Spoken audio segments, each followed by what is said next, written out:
नांदेड ते देगलूर, करडखेड, मरखेल, हाणेगाव मार्गे तेलंगणा आणि कर्नाटकला जोडणाऱ्या राष्ट्रीय महामार्ग 161च्या दुरवस्थेमुळे नागरिकांमध्ये तीव्र संताप व्यक्त होतोय। खड्ड्यांमुळे हा मार्ग धोकादायक बनल्याचा आरोप होतोय। अपघातांमध्ये वाढ झाल्याचंही स्थानिकांचं म्हणणं आहे। गेल्या अनेक वर्षांपासून रस्त्याची स्थिती सुधारली नसल्यानं नागरिकांकडून वारंवार निवेदनं देऊनही दखल घेतली जात नसल्याचा आरोप करण्यात येतोय। या पार्श्वभूमीवर हनुमंत सुपरवार यांनी प्रशासनानं तातडीनं दुरुस्ती न केल्यास आत्मदहनाचा इशारा दिलाय। या मार्गावरून शेकडो वाहनांची नियमित वर्दळ सुरू असते। खड्डे आणि धुळीमुळे अपघाताचा धोका वाढलाय। नागरिकांनी सार्वजनिक बांधकाम विभागानं तातडीनं रस्ता दुरुस्त करावा अशी मागणी केली आहे। या बातमीचा आढावा घेतलाय प्रतिनिधी जयपाल दावणगिरकर यांनी। जर रस्ता हा चांगला बनवून देण्यात यावा या उद्देशाने आत्मदानाचा इशारा दिलेला आहे, तर त्याचं मत काय आहे आपण त्याच्याकडून जाणून घेऊया। साहेब, माझं नाव हनुमंत रामनाथ सुरपार, राहणार करते तालुका देगलूर। आमदार साहेबाला त्याच्यासाठी आमचा रस्त्याचं काही नियोजन लागणार नाही। आता रस्त्यात जे हाल आहे अशोकरावजी रस्ता करू गाव दत्तक घेतले, कुठलंच काही झालं नाही। त्याच्यासाठी आंदोलन केल्या, रस्ता रोक केल्या, बरोबर रस्ता रोक केल्या, सर्व भ्रष्टाचार खड्डे बुजून भ्रष्टाचार। या रस्त्याने काय आमदार खासदार येत नाही का? येतात की साहेब, परवा गेले साहेब बघले, ते डोळ्याने बघले, ते स्वतः परवा आले 8 रोज आले। चर्चा केलं काय? भेटायचं तयार नाही आज केलं तरी पुढे निघून गेले हाणेगावला। काय काय करणार तुम्ही? जाता वेळेस या मार्गाने गेले आणि इकडून रस्ता खराब आहे म्हणून माळेगावून गेले। त्याला काय 10 रस्ते आहेत साहेब। या रस्त्यावरून रोज वाहन किती जातात? हजारो वाहनं जातात साहेब। 100 टिपर आहेत साहेब, 100 टिपर। आता वाळूचे 100 टिपर आहेत। रस्ता करण्यासाठी करत आहे टिपर वाळूचे टिपर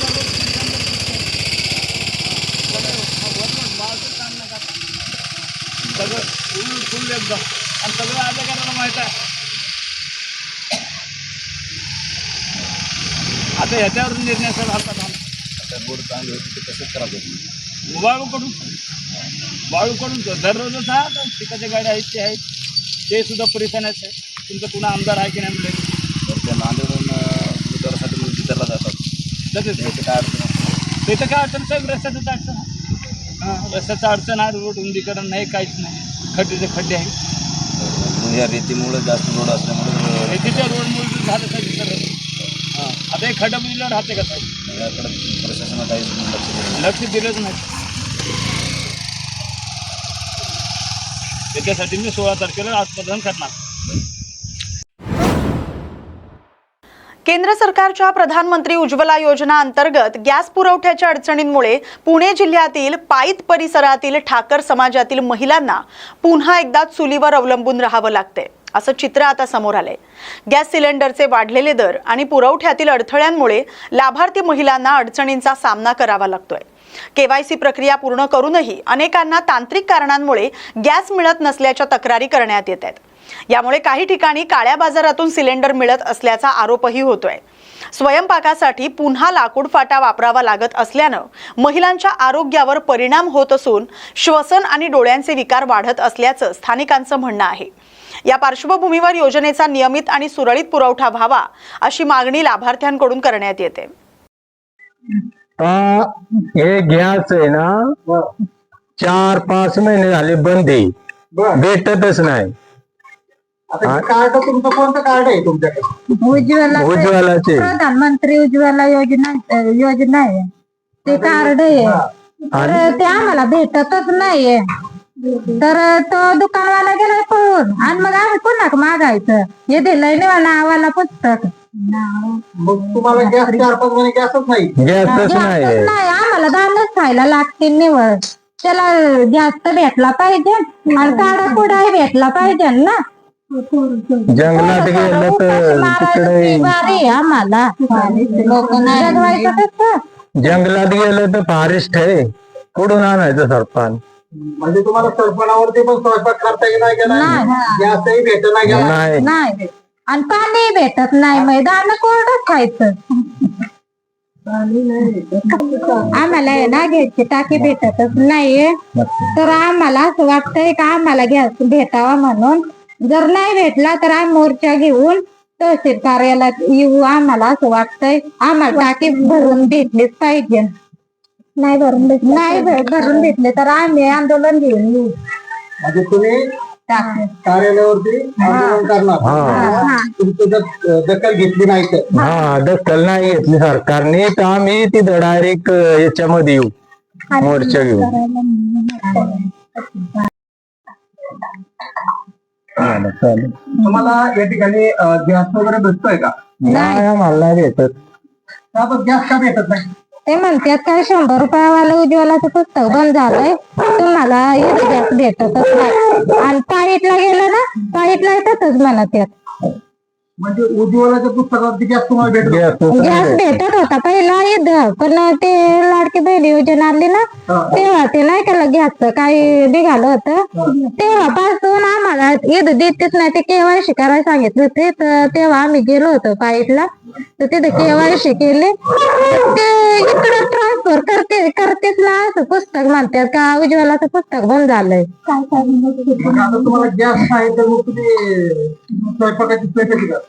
आणि सरपण असं डोंगरात पुढे जायला लागत, वाळीला कुठं काडा कुडा जमा करून आणायचं आणि ते तिच्यावर सरपणावर स्वयंपाक करायचं. गॅस तुम्हाला भेटतच भेटत नाही गॅस. इतकाच नाही, इतकाच म्हणलं तर 4-5 हजार रुपये लागले. विकत आम्ही घ्यायला गेलो होतो, तर ते काय म्हणत होते सध्या बंदी आहे. मग आम्ही मेल्यावर का आम्हाला गॅस देणार आहेत? नाही, पण बंद कसं काय म्हणतो ते? तुम्ही तुमचं कार्ड तर असेल ना तुम्हाला? समजे बुक केल्यानंतर बुकच नाही होतच नाही बुक बुक होत नाही. नाही. ते म्हणतात बंद झालंय. केंद्र सरकारच्या पुढाकारानं लवकरच देशभरात घर सूची आणि गृहगणना मोहीम सुरू होणार आहे. त्यासाठी भंडारा जिल्ह्यात तयारीला वेग आलाय. या पार्श्वभूमीवर नागरिकांसाठी विशेष 15 दिवसांची ऑनलाईन नोंदणी मोहीम राबवण्यात येते. जिल्हाधिकारी कार्यालयाच्या माध्यमातून agcensus.gov.in या पोर्टलवर नागरिकांना स्वतःची माहिती भरून स्वगणना करण्याची सुविधा उपलब्ध करून देण्यात आली. जिल्हाधिकारी सावंत कुमार यांनी भंडारा जिल्ह्यातील नागरिकांना या मोहिमेत सक्रिय सहभाग घेऊन आपली माहिती अचूकपणे ऑनलाईन नोंदवण्याचं आवाहन केलंय. या उपक्रमामुळे प्रशासकीय प्रक्रिया अधिक सुलभ होणार आहे आणि जिल्ह्याच्या विकास नियोजनासाठी अचूक माहिती उपलब्ध होण्यास मदत होणार आहे.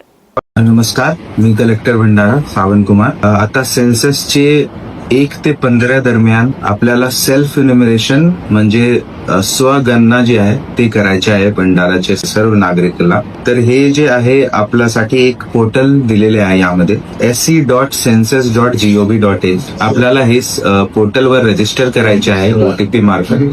आणि यामध्ये सेल्फ इन्युमरेशन स्वगणना जे आपल्याला करायचे आहे, यामध्ये काही सवाल क्वेश्चनेअर आहे ते आपल्याला भरायचे आहे.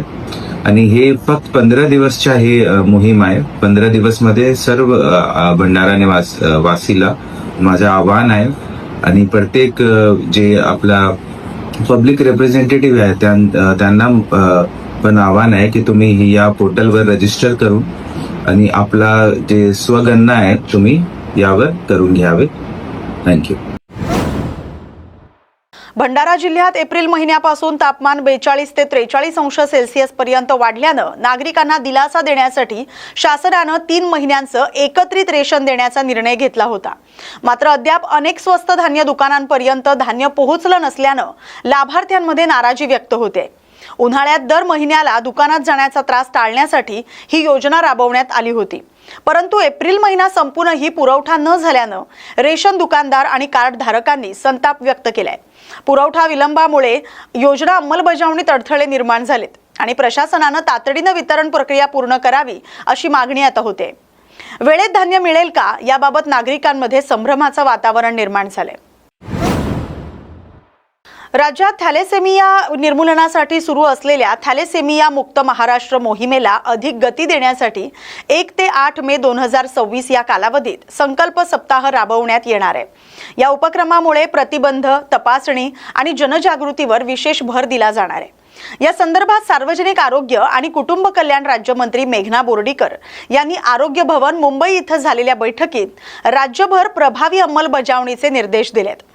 8 मे रोजी साजऱ्या होणाऱ्या जागतिक थॅलेसेमिया दिनाच्या पार्श्वभूमीवर राज्यभरात विविध जनजागृती उपक्रम, तपासणी शिबिर आणि शैक्षणिक कार्यक्रमांचं आयोजन करण्यात येणार आहे. नागरिकांनी या मोहिमेत सक्रिय सहभाग घ्यावा असं आवाहनही त्यांनी केलंय. पंडित महाराज डाके माऊली यांना प्रतिष्ठेचा मराठवाडा वारकरी भूषण समर्थ कीर्तनकार गौरव पुरस्कार जाहीर झालाय. समर्थ सेवा समूह आणि संत कृपा सेवा प्रतिष्ठान यांच्या वतीनं हा सन्मान प्रदान केला जाणार आहे. 1 मे रोजी महाराष्ट्र दिनानिमित्त आयोजित विशेष सोहळ्यात हा पुरस्कार प्रदान केला जाणार आहे. वारकरी संप्रदायातील त्यांच्या उल्लेखनीय कार्याचा गौरव म्हणून हा सन्मान दिला जातो.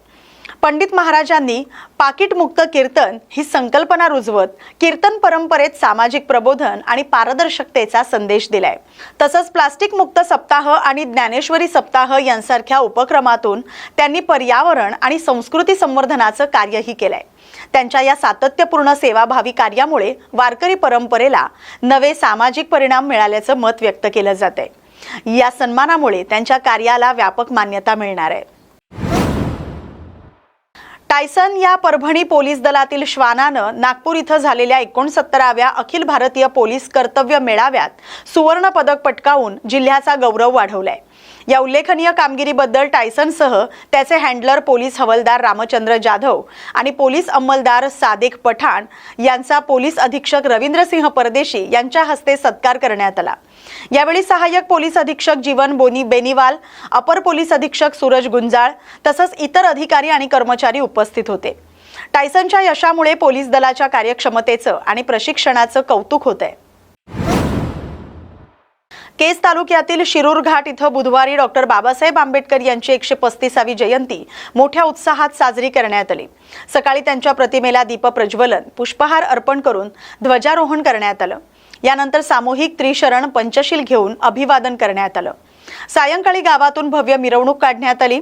पारंपरिक वाद्य, बँड आणि फटाक्यांच्या आतिषबाजीत मिरवणूक संपन्न झाली. रात्री 10 वाजता त्रिशरण पंचशील आणि भीमस्तुतीनं कार्यक्रमाची सांगता झाली. या सोहळ्यामुळे परिसरात सामाजिक ऐक्य आणि उत्साहाचं वातावरण निर्माण झालं होतं. परभणी शहरातील महावितरणाच्या विविध वसाहतींमध्ये विद्युत रोहित्रांना सुरक्षा दरवाजे नसल्यानं अपघाताचा धोका निर्माण झालाय आणि नागरिकांची चिंता वाढली आहे. नागरी वसाहती तसंच मोकळ्या जागांमध्ये असलेल्या रोहित्र परिसरात जनावरांचा वावर मोठ्या प्रमाणात दिसून येतो. सुरक्षा उपाययोजना नसल्यानं लहान मुलं किंवा जनावरं यांचा संपर्क झाल्यास दुर्घटना होण्याची शक्यता नागरिकांनी व्यक्त केली आहे. या पार्श्वभूमीवर महावितरणानं तातडीनं सर्वेक्षण करून सर्व रोहित्रांना सुरक्षा दरवाजे बसवावेत अशी मागणी नागरिकांकडून केली जाते. योग्य उपाययोजना झाल्यास संभाव्य अपघात टाळता येईल असा विश्वासही नागरिकांनी व्यक्त केलाय. जुन्नर तालुक्यातील बल्लाळवाडी इथं शेततळ्यात पोहण्यासाठी गेलेल्या 2 शाळकरी मुलांचा बुडून मृत्यू झालाय. या घटनेमुळे परिसरात शोककळा पसरले. नागरिकांमध्ये, गावकऱ्यांमध्ये हळहळ व्यक्त होते. सोहम नवले आणि विघ्नेश पवार असं हे दोघे मित्र शेततळ्यात पोहत असताना एकाचा तोल जाऊन तो बुडू लागला. त्याला वाचवण्यासाठी दुसऱ्यानं पाण्यात उडी घेतली, मात्र दोघेही पाण्याच्या खोलीत अडकले. ग्रामस्थांनी तात्काळ बचाव कार्य करून दोघांना बाहेर काढलं आणि ओतूर ग्रामीण रुग्णालयात दाखल केलं, मात्र डॉक्टरांनी त्यांना मृत घोषित केलं. या घटनेनंतर ग्रामस्थ आणि नातेवाईकांनी तीव्र संताप व्यक्त केलाय. शेततळ्यावर सुरक्षेच्या उपाययोजना नसल्याचा आरोप केलाय. या प्रकरणी ओतूर पोलिसांनी तपास सुरू केलाय. प्रशासनाकडून नागरिकांना शेततळे आणि जलस्रोतांजवळ सावधगिरी बाळगण्याचं आवाहन करण्यात आले. या बातमीसोबतच बातमी महाराष्ट्राची मध्ये वेळ झाल्या तर इथेच थांबण्याची. अशाच महत्त्वाच्या बातम्यांसाठी पाहत राहा न्यूज मराठी 24/7. नवा भारत, नवा विचार.